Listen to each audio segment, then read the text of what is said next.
अचानकच रस्त्यात कशी काय चक्कर आली माझंच मला कळालं नाही. असू द्या हो. पण आता बरं वाटतंय मला. निघतो मी. अहो थांबा, मी तुमच्या मुलांना फोन करतो, ते तुम्हाला घ्यायला येतील. काही गरज नाहीये त्याची. अहो पण काही गरज नाहीये त्याची.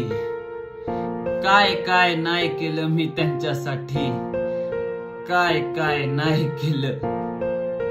अंगा खांद्यावर खेळवलं मुलाला. तळहाताच्या फोडाप्रमाणे जपलं मुलीला. दिवाळीत स्वतः घालून कपडे फाटके आणले ह्या मुलांसाठी मी फटाके. अहो आयुष्यभर ज्याला मोठं करण्यासाठी घेतला एवढा त्रास, आज भीक मागायला लागते त्याकडे खायला 4 घास.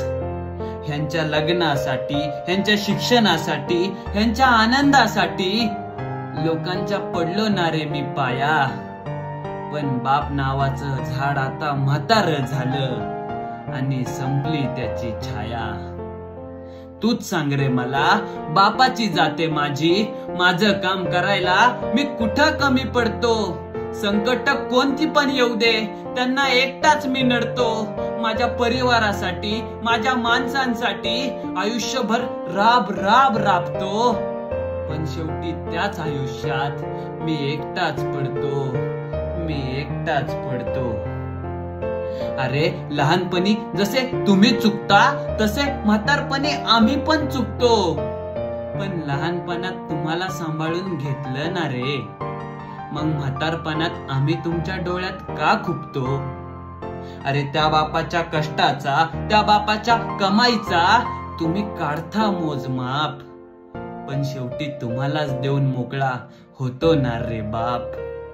हे बघ लेकरा, सांभाळून ठेव तुझा तो बाप.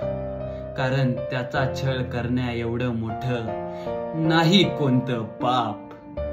आता तरी कशाला येताय म्हणावं, त्यांच्यासाठी तर मेलाय ना त्यांचा बाप. जगासमोर बाप बाप दाखवायचं आणि घरात बापाला उपाशी ठेवायचं. त्याच्यावर मोठ्या मोठ्याने ओरडायचं, नाहीतर वृद्धाश्रमात पाठवायचं. मी नाही जाणार आता त्यांच्याकडे परत.